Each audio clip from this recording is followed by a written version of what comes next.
हमने भी अनुरोध किया है, ग्राह्यता पे बोल रहे हैं आप। माननीय नेता प्रतिपक्ष, 2 मिनट। नेता प्रतिपक्ष खड़े हैं, आप अपने आप बैठ जाए। आपके लीडर है ना, आप देखिए, माननीय जब नेता प्रतिपक्ष खड़े हो तो अपने आप आपको बैठ जाना चाहिए। फिर मैं बोलूंगा कि जब से पैदा नहीं हुए तब से नेता नाराज हो जाओगे। माननीय अध्यक्ष जी, मैं माता प्रसाद आपका आभारी हूँ कि आपने बस मैं ज्यादा नहीं, मैं बुलवाता हूँ वो राजा भैया। अच्छा, दूसरे बुलवाएंगे? नहीं, मैं पहले पूछूं खड़े क्यों हैं, तो मैं बैठ जाऊं? बैठिए, आपकी बात इसके बाद आप बुलवाते। बताइए राजा भैया, माननीय अध्यक्ष, क्या बोल रहे हैं?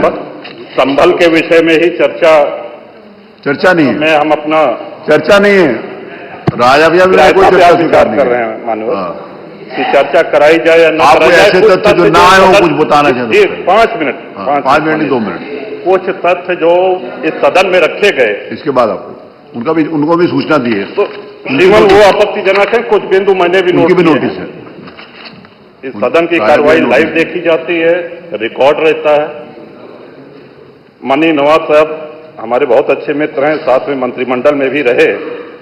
पहली बात तो यह स्पष्ट हो जानी चाहिए कि जो सर्वे हो रहा है वो न्यायालय के आदेश पे हुआ है, और जितने लोग बोले हैं इन्होंने पत्थरबाजी का कोई जिक्र, कोई चर्चा नहीं की। अब हम एक चीज तो ये भी जानना चाहेंगे कि क्या पत्थरबाजी करने से न्यायालय का आदेश बदल जाता है? अगर न्यायालय ने किसी सर्वे का आदेश दिया तो उस आदेश को पलटने के लिए क्या तरीका है? उससे बड़ी अदालत में जाए कि सड़क पे खड़े होकर के पत्थर प्रशासन के ऊपर और पुलिस के ऊपर चला जाए। आज तक कभी प्रशासन का निर्णय, न्यायालय का निर्णय इससे बदला हो तो? दूसरा, श्रीमान, पुलिस और प्रशासन के लोग जो घायल हुए हैं उनके प्रति किसी ने कोई पीड़ा, कोई चिंता व्यक्त नहीं करी। बहुत गंभीर मामला है ये। ठीक उसी तरह है जैसे बहराइच में 22 साल का एक नौजवान राम गोपाल मिश्र, 4 महीने पहले शादी हुई थी, उसकी हत्या कर दी गई। इतनी निर्मम हत्या करी गई, इतनी गोलियां शरीर में मारी गई, हाथ के नाखून भी निकाल लिए गए। अपराध क्या था कि उसने अपने धर्म का एक झंडा लगा दिया।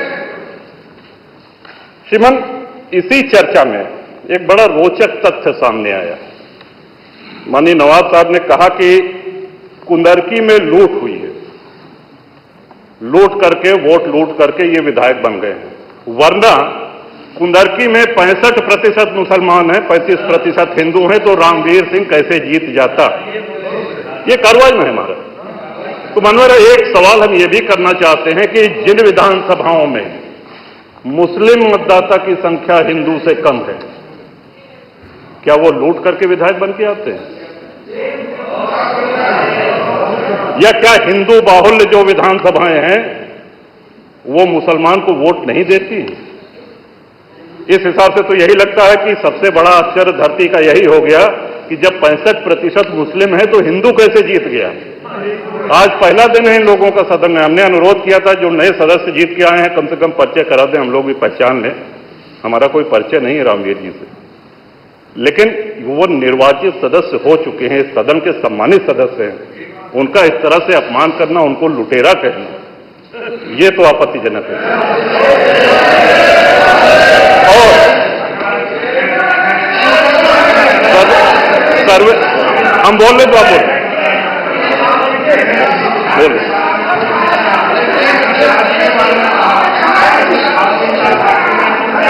माननीय अध्यक्ष, 2 मिनट में अपनी बात 2 मिनट में अपनी बात समाप्त कर रहा हूं। 2 मिनट में अपनी बात समाप्त कर रहा हूं। हम लोगों ने भी बड़े धैर्य से सुना।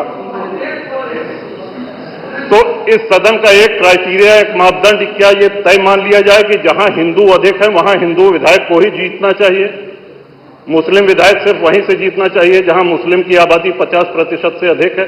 अगर ऐसा नहीं हुआ तो ये मान लिया जाए कि वोटों की लूट हो रही है या विधायक लुटेरा बन के वोट को लूट करके जीत करके आया है, बेईमानी से आया है।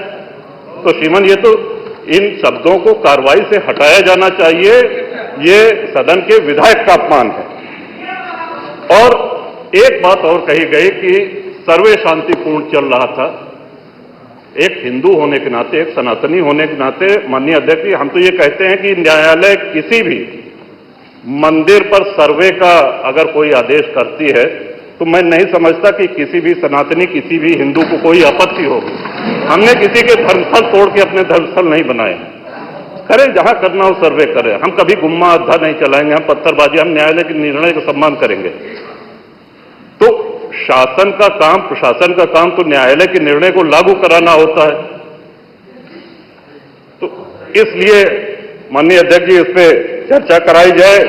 चर्चा में भाग लेने की इच्छा इधर भी है, इधर भी है, बहुत से लोगों की है, और चर्चा कराई जाएगी तो बहुत सी सच्चाइयां सामने आएंगी। बहुत बहुत माननीय नेता प्रतिपक्ष, माननीय नेता माननीय अध्यक्ष जी, माननीय नेता प्रतिपक्ष, विधानसभा नियमावली में यह नियम है माननीय नेता कि प्रतिपक्ष, नियम 56 में जब ग्राह्यता पर बात होती है तो जो नोटिस दिए होते हैं उन्हीं को बोलना चाहिए।